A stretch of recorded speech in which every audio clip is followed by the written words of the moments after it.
말씀입니다.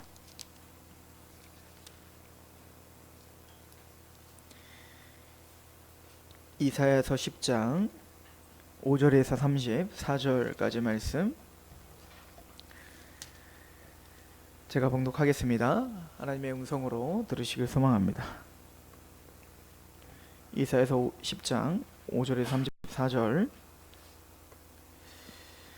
아수르 사람은 화 있을진저 그는 내 진노의 막대기요 그 손의 몽둥이는 내 분노라.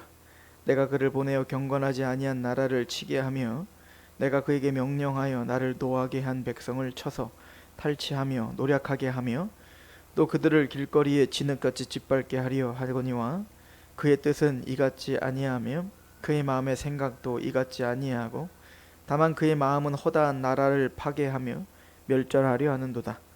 그가 이르기를 내 고관들은 다 왕들이 아니냐. 갈로는 갈그미스와 같지 아니하며 하맛은 아르밧과 같지 아니하며 사마리아는 다메섹과 같지 아니하냐. 내 손이 이미 우상을 섬기는 나라들에 미쳤나니 그들이 조악한 신상들이 예루살렘과 사마리아의 신상들보다 뛰어났느니라. 내가 사마리아와 그의 우상들에게 행함과 같이 예루살렘과 그의 모든 그의 우상들에게 행하지 못하겠느냐 하는도다.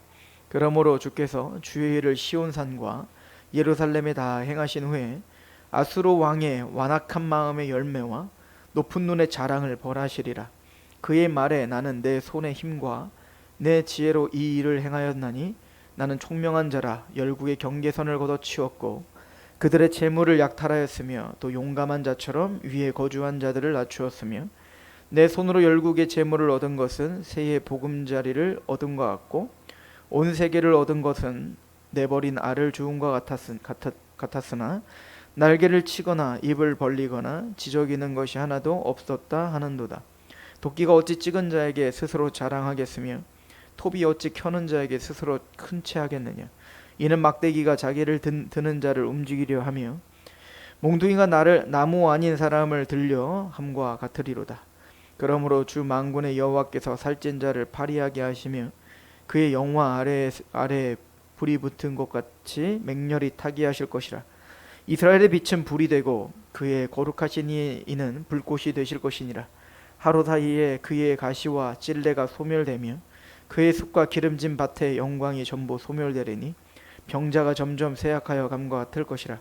그의 숲에 남은 나무의 수가 시소하여 아이라도 능히 계수할 수 있으리라.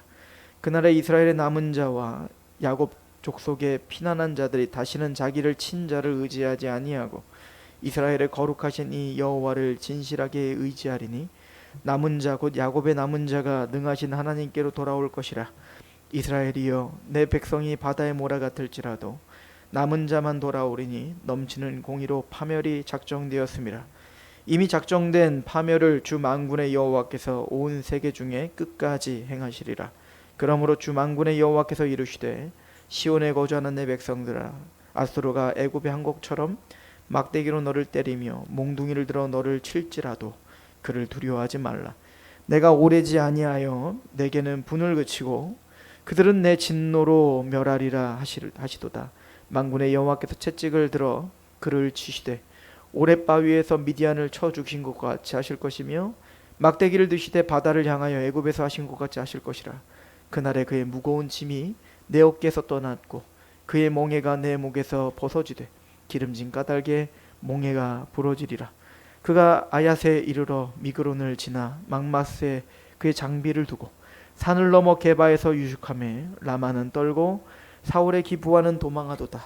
딸 갈리마 큰 소리로 외칠지어다. 라이샤야 자세히 들을지어다. 가련하다 너 아나도시여 만메나는 피난하며 게빔 주민은 도망하도다. 아직 이날에 그가 노베서 쉬고 딸 시온산 곧 예루살렘 산을 향하여 그 손을 흔들리로다. 보라 주 만군의 여호와께서 혁혁한 위력으로 그 가지를 꺾으시리니 그 장대한 자가 지킬 것이요 그 높은 자가 낮아질 것이며 새로 그 빽빽한 숲을 베시리니 레바논이 권능 있는 자에게 배임을 당하리라. 아멘. 오늘 말씀 좀 긴 것 같지만 말씀은 굉장히 명료합니다.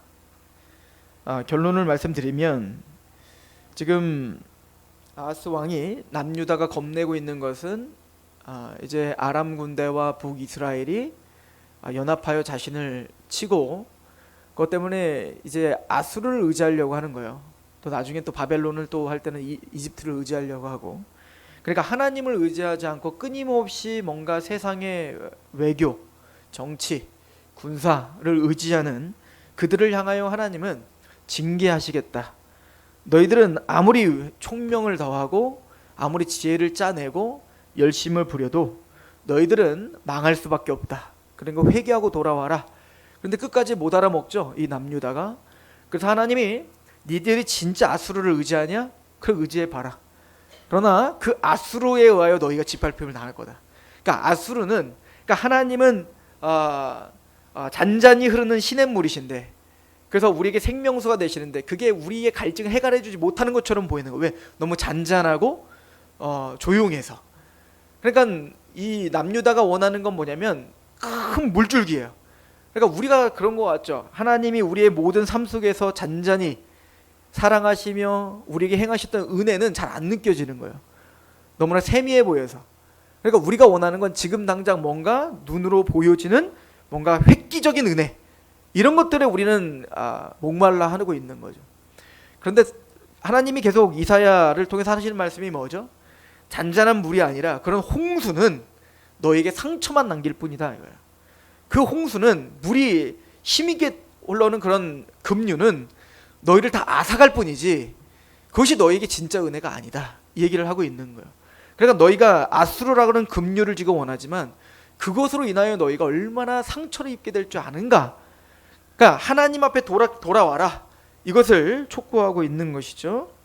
자, 그런데 이 아수르에 대한 지금은 이제 그 책망인데요.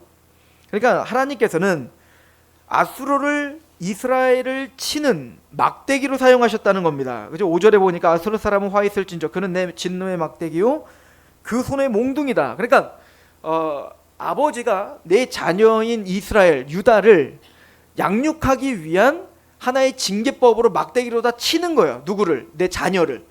근데 내 자녀를 치는 이유는 내 자녀를 죽이려고 치는 게 아니라고요. 내 자녀를 더 건강하게 하고 싶고 내 자녀를 더 훌륭하게 하기 위해서 내가 치고 있는 내 마음은 너무 찢어지듯 아프지만, 우리도 자녀를 때리면 그냥 그렇게 죄책감이 생기는 거 아니에요? 너무너무 슬프지 않습니까? 너무너무 불쌍해 보이지 않습니까? 그런데도 이를 꽉 까물고 걔를 때려야 되는 이유는 뭐예요?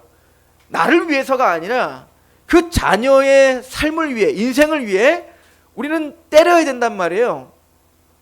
자, 그런데 그 막대기로 그 아수르를 사용하는 것뿐이에요. 그러니까 지금 주인공은 누구냐면, 역사적으로는 아수르가 거대한 나라고, 바벨론이 그 모든 근동의 패권을 장악할 거고, 이집트가 이스라엘을 노예로 잡고 있고, 로마가 이스라엘을 또 노예로 잡고 있는 패권의 주인공들은 아수르요, 바벨론이요, 로마요, 이집트란 말이에요. 그 거대 제국들이죠. 역사의 기록 중에서 이스라엘 누가 알아줍니까? 우리나 알아주지. 아무도 알아주지 않는 나라가 이스라엘 아닙니까? 그런데 그 역사의 그 소용돌이 속에 그 영웅과 같은 이스라엘을 치고 있는 그 수많은 제국들, 그들이 주인공이 아니에요. 하나님이 그들이 아무리 크고 거대하고 좋아 보일지라도 그들이 주인공이 아니라, 하나님 눈에는 좀 부족해 보여도, 연약해 보여도 내 자녀인 이스라엘밖에는 눈에 안 들어오는 거예요. 그죠? 학교를 가보세요. 수많은 아이들이 있습니다. 내 자녀보다 더 잘생기고, 내 자녀보다 훨씬 공부도 잘하고, 내 자녀보다 운동도 훨씬 잘하는 애들이 수두룩하지만 그 부모 마음에는 내 자녀밖에 안 보이는 거예요. 그죠? 아무리 공부를 잘해도 내 자녀를 때리면은 그 공부 잘하는 게 뭔 소용이야? 그냥 미운 거죠. 똑같아요. 하나님은 아수르를 통하여 잠시 잠깐 이스라엘을 치는 막대기로 사용했을 뿐이지 아수르를 위한 역사가 아니라고요. 이스라엘을 위한 역사라고요. 그런데 이 아수르는 이 아버지의 마음, 아수르를 통해서 이스라엘을 겸손하게 하고 낮아지게 하고 하나님의 말씀에 순종하는 자로 만들려고 하는데, 이 아수르의 마음은 하나님의 마음과 전혀 다른 거예요. 그래서 그 얘기를 이렇게 이야기를 하고 있는 겁니다. 7절, 그의 뜻은 이같지 아니하며 그의 마음의 생각도 이같지 아니하고 다만 그의 마음은 허다한 나라를 파괴하며 멸절하려 하는도다. 그가 이르기를 내 고관들은 다 왕들이 아니냐? 갈로는 갈그미스의 같지 아니하며 하맛은 아르밧과 같지 아니하여 사마리아는 다메섹과 같지 아니하냐. 내 손이 이미 우상을 섬기는 나라들을 미쳤나니 그들이 조작한 신상들이 예루살렘과 사마리아의 신상보다 뛰어났느니라. 내가 사마리아와 그의 우상들에게 행함과 같이 예루살렘과 그의 우상들에게 행하지 못하겠느냐 하는도다. 높아진 거죠. 하나님은 잠시 잠깐 허용하셨어요. 이스라엘을 칠 수 있도록 허용하셨습니다. 그 치는 이유는 뭐라고요? 그 이스라엘과 남유다가 다시 회복되는 겁니다. 하나님 앞에 철저하게 하나님을 의지하는 백성으로 만들기 위함입니다. 근데 이 아수르는 뭐라고 이야기하는 거냐면요, 모든 고관들이 다 왕들이 아니야. 지금 무슨 얘기냐면 각자 잘난 왕들이 다 내 신하들 아닌가, 내가 다 신하들로 만들지 않았는가. 그리고 그들은 각자 자기들만의 신들을 섬기고 있죠. 자기들만의 우상을 섬기고 있죠. 그런데 그 우상들이 아무리 봐도 남유다와 북이스라엘이 섬기고 있는 여호와라고 하는 우상, 그러니까 이 아수르가 보기엔 여호와라는 우상보다 훨씬 더 값지고 훨씬 더 멋들어진 우상들이 다 많았지만 그 우상들 아무런 힘도 못 쓰고 우리한테 다 정복당했지 않느냐. 하물며 그 다른 수많은 열국들의 우상들보다 훨씬 더 못나 보이는 여호와라는 우상이 나를 막을 수 있겠느냐. 웃기지 마라, 거짓된 신이다 라고 교만한 거죠. 이게 세상인 거예요. 일본이 우리나라에게 지금 하는 행태를 보세요. 아니 어떻게 그렇게 할 수가 있지? 짜증나잖아요. 원래 그런 거예요. 앞뒤를 재질 않는 거죠. 자기가 뭐든지 다 할 수 있다고 하는 거죠. 미국한테 배운 거죠. 자, 그런데 지금 이 모든 나라들과 이게 개인적으로도 마찬가지예요. 뭐든지 내가 뭔가를 어느 정도 성공을 하면 다른 분야가 우습게 보이기 시작하는 겁니다. 내가 뭔가 자수성가하고 내가 뭔가 됐다 싶으면 다른 부분을 우습게 여긴다고요. 내가 다 할 수 있다고 생각한다고요. 모든 것이 다 내 발 아래 있다고 생각한다고요. 이게 인간의 약함이에요. 하나님도 내 발 아래 있다고 생각하는 겁니다. 하나님이 날 막으셔도 나는 뚫고 갈 수 있다고 믿는 겁니다. 내 주먹을 믿는다는 얘기죠. 하나님은 결론적으로는 이렇게 얘기하는 겁니다. 내가 가만두지 않는다 얘기인 겁니다. 하나님이 지금은 참고 계시는 거예요. 아수르가 지금 승승장구하는 이유는 하나님의 뜻이 계셔서 잠깐 참고 계시는 거예요. 근데 그 시기는 길지 않을 거예요. 하나님의 때가 되면 척척한 위력으로, 그죠? 하나님의 그 각오할 만하지 못한 그런 엄청난 위력으로 그들을 완전히 파멸시켜 버릴 것이다. 지금 그 얘기를 하고 있는 겁니다. 12절 보시죠. 그러므로 주께서 주의 일을 시온산과 예루살렘에 다 행한 후에 아수르 왕의 완악한 마음의 열매와 높은 눈의 자랑을 벌하시리라 이렇게 말합니다. 그때까지 참고 계시는 거예요. 지금 북이스라엘과 남유다에게 말해야 될 게 있어요. 그들이 깨달아야 될 게 있어요. 그들이 하나님 앞에 납작 엎드릴 때까지, 그래서 그들이 하나님의 말씀대로 다시 회복될 때까지, 그때까지 열국들을 참고 기다리고 있는 것 뿐이지, 하나님의 때가 되어 하나님의 백성들에 향한 하나님의 뜻이 온전해지면 그때 모든 분노는 누구에게 돌아갈 거예요? 남유다와 북이스라엘에게 향했던 모든 진노는 끝나게 될 겁니다. 그리고 영원한 평안함과 영원한 안식으로 그들을 인도할 것이고, 그 모든 분노는 누구에게 향할 거냐? 바로 그 아수르에게 향할 것입니다. 사실은 이 이사야서를 읽다 보면 요한계시록과 아주 밀접하게 연결되어 있다는 걸 우리는 볼 수가 있습니다. 계시록에 소개된 하나님의 백성들은 이 이스라엘 백성들처럼 사실은 오합지졸과 같은 모습으로 그려지고 있습니다. 그게 바로 일곱 교회죠. 계시록의 일곱 교회의 모습을 보면 항상 하나님을 위해 말씀과 진리를 위해 싸웠던 에베소 교회나, 또한 그 작은 능력에도 그 진리를 지켜 말씀 앞에 살았던 우리 서문학 교회나 또 빌라델피아 교회처럼 그렇게 순전하게 주님을 위해서 살았던 교회가 있을 뿐만 아니라, 거기에는 또한 차갑지도 않고 뜨겁지도 않고, 뜨겁게 사용되든 차갑게 사용되든 하나님의 은혜 가운데 사용돼야 될 텐데 미직지근하여 이제는 해를 가하는, 하나님께 해를 가하는 교회가 있을 수도 있고요. 사대교회처럼 완전 죽어있는, 행함이 아예 없는, 행함이 없는 교회가 있을 수도 있어요. 또 때로는 에베소 교회처럼 진리를 싸운다고 말하지만 사랑이 식어버릴 수가 있고요. 어떨 때는 사랑이 넘치고 산업과 여러 가지 일은 바쁘게 하지만 하나님의 진리를 벗어버려 이단자를 끌어들이고 교회가 교리적으로 박살날 수도 있습니다.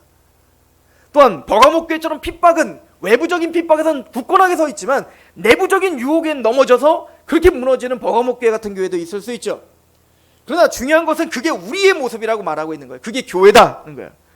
교회는 완벽할 수는 없습니다. 물론 거기에는 연약하고 쓰러집니다. 그래서 하나님 뭐라고 하죠? 이기라. 이기는 자에게 생명 면류관 줄게. 이기는 자에게는 성전의 기둥이 되게 해줄게. 이기는 자는 반석을, 또 이기는 자는 보좌에 앉게 해줄게. 이기는 자는 생명나무를 줄게. 이기라는 겁니다. 그죠? 근데 결론은 뭐냐면 그 모든 과정 속에서 왜 그러면 이 교회들이 이렇게 힘들 수밖에 없고 이렇게 고군분투하며 이렇게 연약하게 쓰러지는 자신의 모습에 직면할 수밖에 없는가? 그래야 진짜 이기게 하시는 분이 누군지를 알 수 있기 때문에 그렇습니다. 계시록의 전체적인 메시지는 내가 이기게 된다, 내가 이기게 한다는 거예요. 어린 양의 피가 이기고 그를 증언하는 말씀으로 이긴다는 겁니다. 즉 예수님이 이기셨고 예수님을 통하여 이기게 된다, 이 얘기를 사실은 계시록 전체가 하는 얘기예요. 근데 그 예수님이 나를 이기게 하신다는 걸 깨닫기 위해 먼저 우리는 우리의 연약함에 직면해야 되는 겁니다. 우리가 얼마나 힘이 없고 죄악된 사람들이며 우리가 얼마나 하나님 앞에 아무것도 할 수 없는 자인지를 아는 만큼 우리는 하나님의 은혜를 알게 될 것이고, 아는 만큼 우리는 하나님의 은혜에 누리게 될 것이다. 이게 계시록이 하는 얘기예요. 그런데 이 모든 과정이 다 끝났을 때, 그래서 끊임없이 교회가 하는 얘기가 뭐냐면 계시록 5장에도 6장에도 그 7인이 떼어졌을 때, 5번째이 떼어졌을 때 그 구원받은 하나님의 의인들이, 순교자들이 하나님의 보호자에서 외치는 게 뭐예요? 하나님, 언제까지 우리가 이렇게 고통당해야 됩니까? 언제까지 저 악한 자들이, 저렇게 하나님을 대적하는 자들이 이렇게 이 교회를 파멸로 몰고 가고 이렇게 고난을 주고 고통을 주고 우리의 힘으로 도저히 할 수 없는, 가공할 만한 그런 힘으로 우리를, 교회를 지금 짓밟고 있는데 언제까지 하나님 이렇게 우리를 내버려 두시려고 하는 겁니까? 라고는 울부짖음이 있는 거 아니겠어요? 그래서 하나님은 말합니다. 아직 때가 되지 않았다는 거예요. 이 때를 3년 6개월이라고 하는 거예요. 1260일이라고 하는 거고요. 한 때와 두 때와 반 때를 이야기하는 겁니다. 두 가지 의미입니다. 하나는 3년 6개월은 예수님의 공생의 고난 기간을 말하는 겁니다. 더 나아가 7 완전수의 반을 이야기하는 거예요. 즉 온전하지 않은, 완전하지 않은, 금방 일시적인 하나님의 때가 있다는 거예요. 영원한 시간이 아니에요. 이 고난의 시간은 영원한 시간이 아닙니다. 우리의 인생 전체가 고난이라 할지라도 영원과 비교할 때는 순간과 같다. 이거 성경이 하는 얘기 아니겠습니까? 그래서 구원받은 하나님의 백성들은 그 고난을 통과해요. 그러니까 세상을 막대기로 사용하여, 세상인을 몽둥을 생하여 우리를 그렇게 고난을 줄 수 있어요. 그러나 결론적으로는 하나님은 그 세상을 한 번에 멸하시겠다, 이 얘기를 하는 거죠. 그게 바로 아마겟돈 전투요, 곡과 마곡의 전투에 대한 이야기입니다. 그런데 아마겟돈 전투는 뭐 계시록을 나중에 읽어보시면 아시겠지만 16장 또 20장에 보면 아마겟돈 전투가 나오는데, 곡과 마곡의 전투가 나오는데 그건 전투가 아니에요. 그건 아마겟돈 심판입니다. 왜냐하면 거기에 보면 악한 자들이 자신의 모든 화력을 집중하여 모읍니다. 그러니까 악한 자들이 용과 두 짐승과 비롯하여 모든 그를 따르는 육륜표를 받은 자들을 싹 다 긁어 모읍니다. 하나님이 허용하시죠. 싹 다 모아서 거룩한 성 예루살렘을 공격하기 위해 포위를 진을 칩니다. 그런 공격하려고 할 때 하나님이 하늘에서 불이 떨어지게 하여 다 전멸시켜 버립니다. 왜 하나님은 그러면 그렇게 가공할 만한 힘으로 그 예루살렘을 다 에워싸서 고난과 고통 가운데 두렵고 떨림으로 교회를 만들 수밖에 없는 그런 지경까지 가냐고요.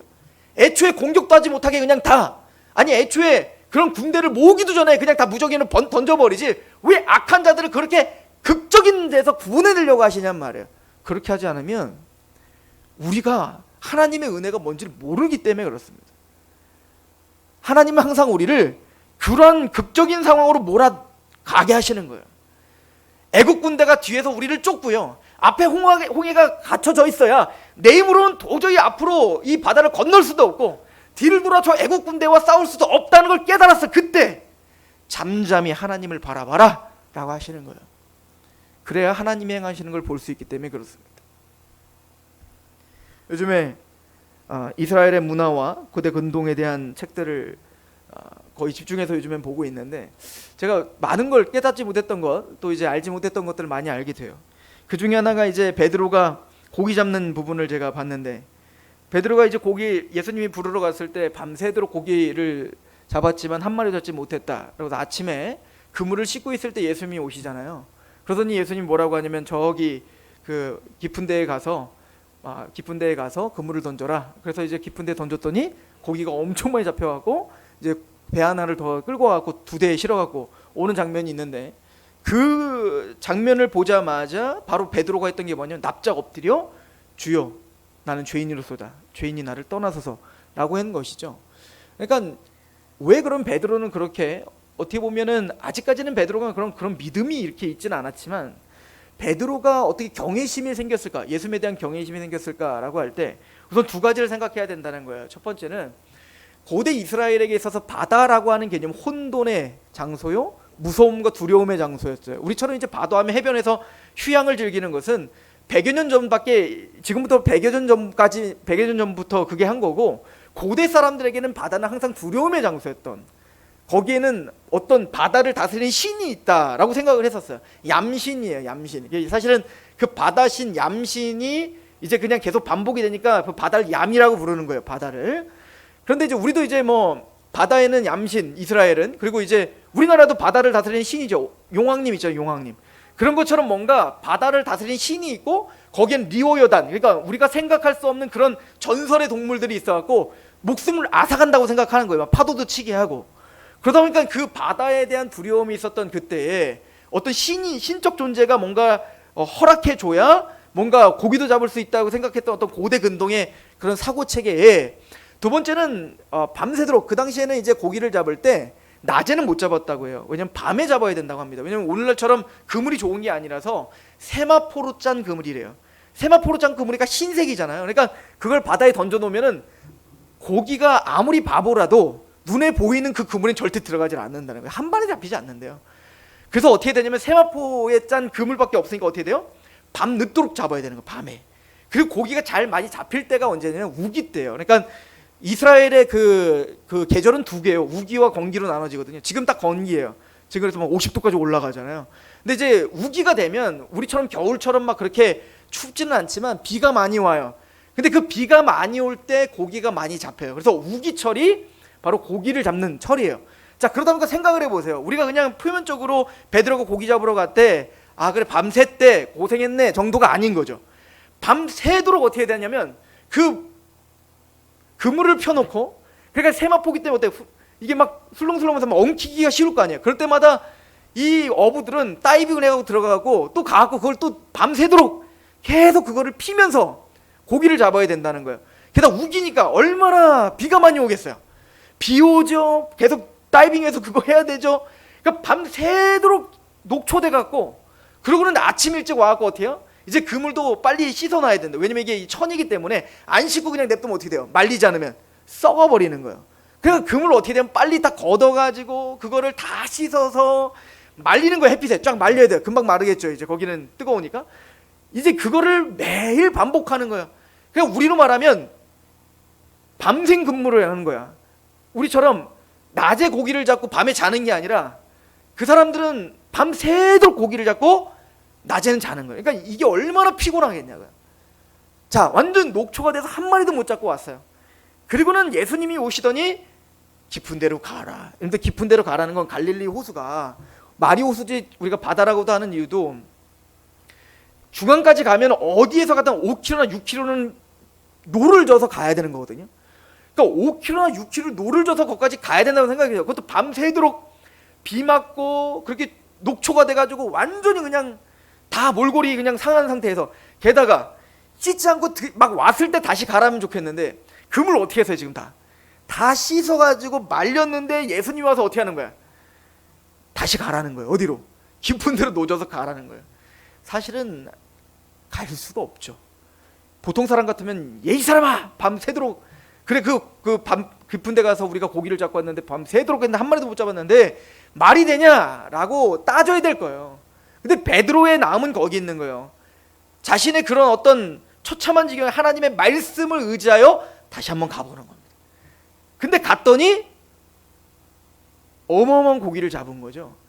사실은 그때 이 베드로는 그 예수님에 대하여 신적인 어떤 무엇인가를 느낀 거예요. 그래서 그 앞에 납작 엎드린 거거든요. 제가 그거를 묵상하다가 예수님 너무하신 거 아니에요? 아니, 애초에 고기 잡으러 나갈 때 나를 의지하고 절로 가라 해서 그 지점에 보내주시든가, 밤새도록 고기를 잡아 정말 녹초가 될, 우리가 상상할 수 없는 그런 녹초가 된 사람을 붙잡아 놓고 거기다 대고 또 그물을 좀 손질하기 전에 와서 보내시든지, 그물도 다 손질해서 드디어 이제는 좀 쉬려고 집에 가서 쉬고 싶은 그런 그 최고 절정의 그 순간에 얼마나 졸리겠냐요. 밤샜는데 다시 가라는 거예요. 다시 가라는 거예요. 예수님 왜 그렇게 극한으로 몰아가시는 걸까요? 근데 보면 이게 베드로에게 그런 게 아니라 우리 인생 속에서도 항상 그렇게 하나님 말씀하세요. 그때서야 베드로가 밤새도록 그렇게 고생과 고난과 고통 가운데 자신의 어부로서의 모든 지혜를 총동원하여 그렇게 그물을 던지자 한 마리도 잡지 못하는 그 순간이 와야 예수님의 위대함과 예수님의 신적인 능력을 인정할 수 있는 거예요. 이게 인간이란 얘기인 거예요. 그 어떤 한 사람도 여기서 열애자는 없는 거예요. 우리는 점잖게 그냥 하나님 말씀을 잘 듣고 편안한 삶 가운데 그냥 그렇게 하면 하나님 말씀을 잘 지킬 것 같죠. 하나님은 잘 하시는 거예요. 몇천 년을 지금 세상을 인도하면서 사람들을 만드시면서 사람들을 인도하면서 하나님은 하나님을 인정하고 하나님께 납작 엎드리게 하는 방법을 누구보다 잘 알고 계시는 겁니다. 그래서 우리가 고달픈 거예요. 그래서 하나님은 우리에게 고난을 허용하시는 거예요. 때로는 너무하다 싶을 정도로 하나님은 하나님의 백성들에게 혹독하게 하는 것처럼 보일 정도로 우리를 몰고 가실 수 있는 겁니다. 그러나 분명한 사실은 지금 사실은 이사야가 이렇게 말하지 않으면 이스라엘 백성들은 정말 암담한 거 아니겠어요? 앞이 보이질 않습니다. 지금 아람 군대와 북이스라엘이 지금 자신을 향해서 달려오고 있죠. 세계 정세가 너무나 자신이 생각하던 대로 돌아가질 않아요. 아수르를 통해서 아수르를 의지하면 아수르만 의지하면 모든 게 해결될 줄 알았는데 그 아수르가 나중에는 자신들을 이제는 완전히 파멸시키려고 달려든단 말입니다. 그리고 아수르는 영원할 것 같은 줄 알았는데 그 아수르도 바벨론에 의하여 한없이 무너지는 걸 보면서 얼마나 겁나겠습니까? 또한 이집트를 의지했던 남유다가 바벨론이 한순간에 이집트를 부셔버리는 걸 통해서 난 죽어있겠구나 하지 않았겠어요? 그건 아니나 달라요. 바벨론이 이제는 남유다를 쳐들어와서 그를 정말 짐승 끌고 가듯 그렇게 사람들을 포로로 끌고 가는 그런 모습들을 통해서 처참함이 있지 않겠습니까? 아무리 지혜를 쓰고 아무리 힘을 내고 아무리 열심을 내도 못한다. 우리의 모습이 이렇게 처참하구나 라고 하는 걸 느끼지 않겠습니까? 하나님은 거기까지 우리를 데려가기를 원하시는 것 같습니다. 이거는 단순히 우리가 그래서 물질적인 고난이 올 거다, 육체적인 고난이 올 거다, 정서적인 고난이 올 거다, 어떤 답이 아니에요. 그게 어떤 방법과 수단을 가리지 않고 하나님은, 아니 아수르도 도구로 사용하셨는데요, 무엇이든 도구로 사용하셔서 하나님은 하나님의 백성들을 그 자리까지 가게 하시고야 말 거예요. 그래서 이 모든 과정을 통해서 하나님이 진짜 이스라엘에게 원하시는 게 뭘까요? 도대체 하나님 그렇게 하셔서 우리한테 원하는 게 뭐예요 도대체? 그러므로 주께서 주의 일을 시온산과 예루살렘에 다 행하신 후에 아수르 왕의 완악한 마음의 열매와 높은 눈의 자랑을 벌하시리라. 그의 말에 나는 내 손의 힘과 내 지혜로 이 일을 행하였나니 나는 총명한 자라 열국의 경계선을 걷어치었고 그들의 재물을 약탈하였으며 또 용감한 자처럼 위에 거주한 자를 낮추었으며 내 손으로 열국의 재물을 얻은 것은 새 보금자리를 얻음 같고 온 세계를 얻은 것은 내버리 나를 주운 것 같았으나 날개를 치거나 입을 벌리거나 지저귀는 것이 하나도 없었다 하는도다.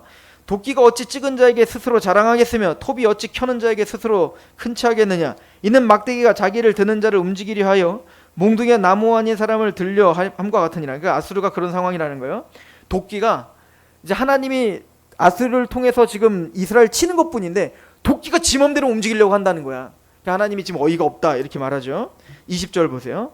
그날에 그 아수르를 치는 그날에는 이스라엘의 남은 자와 야곱 족속의 피한 자들이 다시는 자기를 친 자를 의지하지 아니하고 이스라엘의 거룩하시니 여호와를 진실하게 의지하게 하리니 남은 자 곧 야곱의 남은 자가 능하신 하나님께로 돌아올 것이다. 이걸 원하시는 겁니다.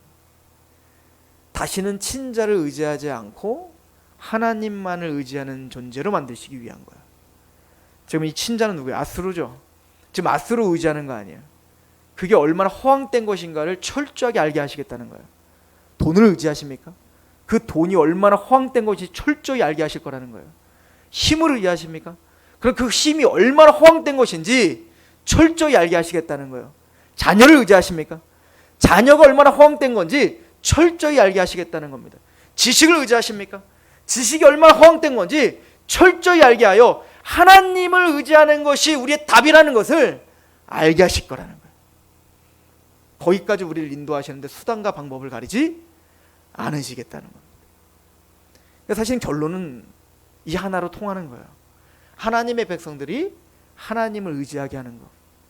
하나님의 백성들이 그 베드로가 밤새도록 기진맥진하여 자신의 모든 수고와 모든 총명과 지혜로 그렇게 고기를 잡으려고 했지만 한마디도 잡지 못하게 하는 그 순간까지 가게 하셔서 예수님의 말씀을 의지할 때까지 조금이라도 잡아봤어요. 잡아봤어 보십시오. 그러면 이 베테랑 베드로가 감히 예수님의 말을 듣겠습니까? 듣지 않죠. 조금이라도 소망이 보이면, 내 거에 뭔가 소망이 보이면 말입니다. 하나님이 그때까지 우리를 끌고 가시겠다라고 하는 거예요. 이게 사랑이죠. 이 은혜인 겁니다. 사실은 이사야서는 그 이야기로 가득합니다. 또한 성경은 바로 그 이야기로 가득한 거예요. 하나님은 그래서 이스라엘 백성들에게 이야기를 하는 겁니다. 근데 중요한 것은 이스라엘의 남은 자들이 돌아오리라. 이스라엘이라고 하여 다 돌아오는 게 아니다. 그래서 이 과정을 통해서 하나 더 깨달아야 되는 게 뭐냐면요, 이스라엘이 깨달아야 되는 건 그 아수르, 하나님의 몽둥이로 사용하는 도끼로 사용하는 것뿐인 그 아수르가 도끼 주제에 그 도끼를 붙잡고 있는 하나님을 모독하고 있는 거 아니에요. 난 네 말 듣지 않을 거야 라고 모독하고 있는 도끼 주제에 그러고 있는 도끼처럼 이스라엘이 그러고 있다는 걸 깨달아야 되는 겁니다. 지금 이스라엘이 아수르의 완악함이 지금 아하스의 완악함과 동일한 거예요. 지금 아수르의 그런 교만함이 이스라엘과 남유다의 교만과 동일한 거예요. 다름이 있다면 하나님은 그 이스라엘과 남유다를 사랑하셔서 남은 자들을 남게 하실 뿐이에요. 조금 더 연약해지게 하고 좀 더 약해지게 하지만 그 가운데 깨닫게 돌아오는 자들이 있어요. 아수르는 그냥 파멸이 있을 뿐이고요. 그래서 그때 돌아올 때 그 아수르가 바로 나라는 걸 알고 그 완악한 자신의 마음을 인정하고 주님께 돌아와 주님만을 의지하는 자가 되는 것. 우리가 이 땅에서 살아가는 목적입니다. 하나님은 하나님 자리에 계시고 우리는 우리의 자리로 내려가는 겁니다. 내가 하나님 되려고 하는 게 아니에요. 선악의 판단 기준이 내 감정과 내 생각과 내 상황과 내 환경에 있는 게 아니라 하나님의 말씀에 있음을 철저히 알고 의지하는 백성으로 하나님은 그렇게 우리를 몰고 가시겠다는 겁니다. 제가 지금 돌아보면 하나님이 짧은 저의 인생 가운데 돌아가실 때 저를 이끌어 가시는 굴곡진 어떤 몇 가지의 터닝 포인트 점이 있어요. 그 첫 번째는 저의 삶을 완전히 뒤집어 엎었던 20살 때입니다. 그때는 제가 세상적으로 살고 있던 저를 그 세상적인 습관, 끊을 수 없는 그 습관들을 한순간 끊어버렸던 순간이 바로 서울에서 선교사 훈련을 받을 때였습니다. 그때는 제가 끊지 못했던 세상, 또 끊지 못했던 세상의 어떤 친구들과 다 끊어지고 하나님의 어떤 가치관, 또 세상의 가치관이 아닌 성경적 가치관의 비전이 무엇인지를 배웠던 것 같습니다. 두 번째는 20살 초반에 군대에 가서 복음을 만난 겁니다. 그런 내 열심과 내 지식과 내 어떤 것으로도 구원받을 수 없다는 걸 깨닫게 한 사건입니다. 그래서 율법주의적인 내 생각, 순종을 즉시 온전히 기쁘게 하지 않으면 하나님이 기뻐하지 않는다라고 하는, 뭔가 내가 해드리지 않으면 나는 공로를 쌓지 않으면 나는 뭔가 하나님의 자녀가 아닐 것 같은 불안감에 살았던 나를 십자가의 은혜의 복음으로 완전히 부셔버려 심령이 가난한 자가 되어 하나님의 은혜를 찬양하게 하고 복음을 만나게 하고 그 복음을 힘있게 전파하기 시작했던 그 초기 20대. 그런 세 번째는 바로 서울에서 서산에 오기 직전 제가 이제 암에 걸리고 그리고 제 인생 가운데 여러 가지 다 무너지는 것을 보면서 그때 저의 신학의 패러다임을 완전히 바꾸신 사건입니다. 그때는 복음을 갖고 있는 내가 이 세상에서 쓰임받는 거야. 복음이 없는 이 시대에 하나님이 복음 있는 사람을 써서 세계적인 목회자로 또 많은 사람을 일으켜 그렇게 복음의 사람들을 인도하는 그런 목회자로 나는 될 거야. 난 그래서 미국 가야 돼. 막 그랬던 그 시절. 복음이 있었지만 그 복음이 전혀 나를 낮추지 못했던, 그 복음이 어쩌면 저를 더 교만하게 만들었던, 복음이 있기 때문에 나는 더 뭔가 다른 사람보다 더 낫고 뭔가 더 우월한 것처럼 느껴졌던 그 높아진 마음, 그걸 부셔버렸던 순간이 바로 그때예요. 그리고 서산에 와서 끊임없이 부서지게 하는 역사를 통해서 저의 모든 신학의 패러다임이 큰 걸 바뀌었어요. 누굴 위한 것인가? 내가 유명해지고 큰 교회를 세우고 내가 세상에 어떤 업적을 내오는 것이 도대체 누굴 위한 것인가? 하나님이 정말 그걸 원하시는가? 하나님 하나도 원하지 않습니다. 하나님은 나를 원하신다는 거예요. 내가 뭘 만들고 어떤 단체를 만들고 어떤 수많은 사람들을 다 하나님께 돌이키게 하고 그런 능력을 원하는 게 아니라 나를 원하신다는 걸 알게 된 겁니다. 내가 깎기를 원하고 하나님 앞에 사람 앞에 겸손해지기를 원하고, 누구든 한 사람이 오면 그냥 그 사람이 하나님의 나라가 선포되고 그 사람이 변화되는 걸 통해서 기뻐하고 그것으로부터 충분합니다 라는 고백을 받아내시고자 하는 그런 열심이 지금까지 저에게 있는 거예요. 그게 저의 신학의 패러다임입니다. 교회가 커지는 것도 화려해지는 것도 사실 아무 소용이 없다는 것이 이제는 제가 고백하는 거예요. 그래서 하나님이 저를 그렇게 인도하신다고 믿습니다. 하나님이 우리를 어디로 인도하신다고 생각하십니까? 믿음의 성장이라는 건, 우리가 신앙이 커간다는 것은 더 많은 것을 알고 더 많은 것을 말하는 사람일까요? 아니면 그 많은 것을 알기 때문에 더욱더 하나님과 사람 앞에 겸손해져 내가 의지한 걸 내려놓고 하나님과 그의 말씀에 점점점 의지하는 자가 되는 걸까요? 저는 분명히 후자라고 믿습니다. 그런 교회로, 그런 성도로, 그런 하나님의 백성으로 그러한 성장이 저와 여러분들에게 충만하길 축원합니다. 기도하겠습니다.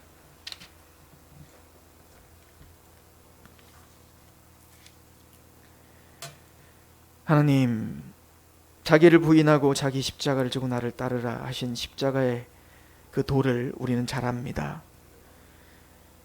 예수님의 십자가를 우리가 어떻게 짊어지겠습니까? 또한 우리가 십자가를 짊어진다 하여 도대체 어떤 영향력을 끼칠 수 있겠습니까?